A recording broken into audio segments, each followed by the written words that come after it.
Classicamente, as reconstruções de orelha são realizadas com cartilagem. Esse vídeo eu vou falar um pouco sobre a técnica com polietileno poroso, mais conhecida como Med-Por ou Omnipor.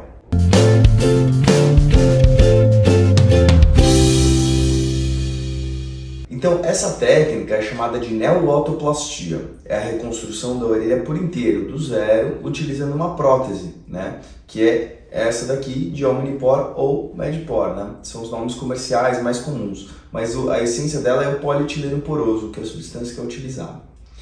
Ela é indicada para aqueles casos que tem uma ausência total ou parcial grave da orelha, que é a anotia, microtia, no caso das congênitas, ou eventualmente aquele paciente que sofreu um trauma severo, como uma mordida de cachorro ou uma amputação durante um acidente de carro, que ele perdeu totalmente a orelha. Nessa situação, todo o arcabouço de orelha tem que ser criado novamente, o que usualmente era realizado com cartilagem. E agora, ultimamente, vem surgindo outras opções, e entre elas a prótese de polietileno poroso. A vantagem desse procedimento é que ele é realizado em tempo único, enquanto que a cartilagem ela tem que ser realizada em 2 tempos, o primeiro para colocar o arcabouço e o segundo para liberar. Outra vantagem é que a gente consegue realizar um pouco mais cedo nas crianças. A cartilagem ela é indicada mais próximo dos 10 anos, quando a criança já tem um crescimento do corpo adequado, que não vai sofrer nenhum problema de retirar a cartilagem da costela. Em contrapartida, o Med-Por ou Omnipor, a prótese polietileno poroso, pode ser realizada a partir dos 5, 6 anos de idade, quando a criança já tem uma constituição de rosto adequada para realizar o procedimento, já entende o procedimento, colabora com o pós-operatório. Além disso, uma outra vantagem é que esse procedimento pode ser realizado em áreas de cicatriz. Como a cartilagem precisa de uma cobertura de pele intacta para ser colocada, ela não pode ser realizada se o paciente já fez a reabilitação auditiva ou se sofreu algum trauma, como queimadura, por exemplo. Nessas situações, a cartilagem é inviável, tendo que ser necessária levar a pele de uma outra região, como por exemplo um retalho microcirúrgico, cirurgias mais trabalhosas e com resultados piores. Nesse cenário, a prótese ela é muito boa, porque ela é colocada na região, coberta com uma pele que fica aqui dentro dessa parte superior da cabeça, com uma fáscia, que eu vou explicar um pouquinho mais adiante, e depois coberta com enxerto de pele. Então você não utiliza tanto a pele dessa região da orelha, podendo ser realizada em lugares de cicatriz. Uma outra vantagem também é que não é necessária a retirada de cartilagem costal, obviamente, com menos dor no pós-operatório e evitando deformidades da parede torácica. Como nem tudo são flores, há sim as suas desvantagens, que é o custo da prótese, pode ser coberto pelo convênio médico, mas algumas vezes os pacientes têm que arcar. E uma outra desvantagem é uma taxa de complicação um pouco maior, pela literatura, pelos trabalhos de 3 a 4%, enquanto a cartilagem tem de 1 a 2%. Esse panorama são as vantagens e desvantagens do procedimento, e eu gosto sempre de expor isso na consulta, porque o paciente tem opções. Ele pode fazer a reabilitação da sua orelha externa por uma prótese implantável, aquelas imantizadas, que tem o risco de queda, tem que ficar ajustando, e esteticamente não é tão favorável.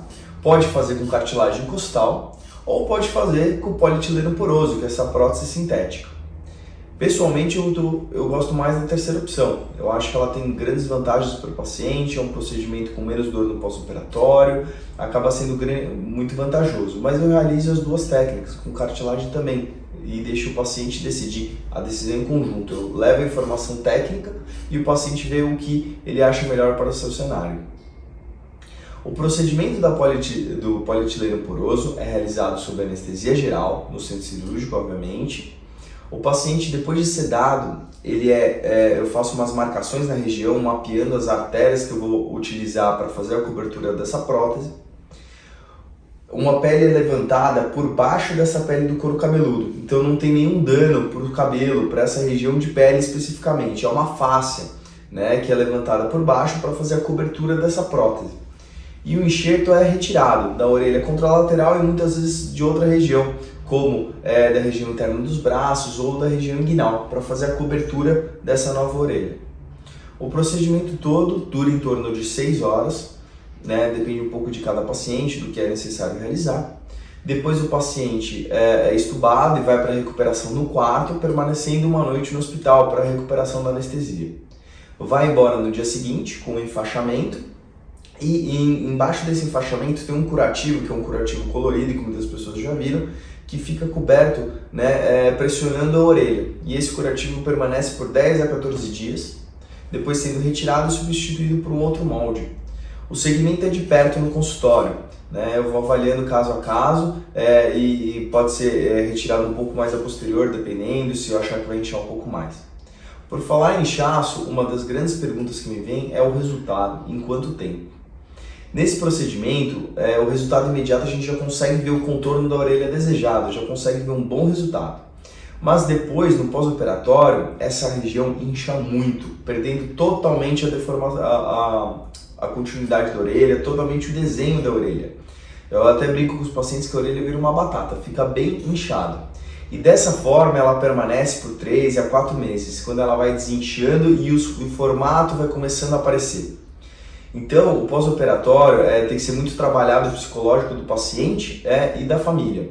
Porque na hora que a gente retira esse molde, é esperado já ver a orelha pronta, mas na verdade não, ela está inchada e ela vai inchar mais ainda. Então é muito importante, eu sempre falo para o paciente que ele não vai ter um resultado no imediato.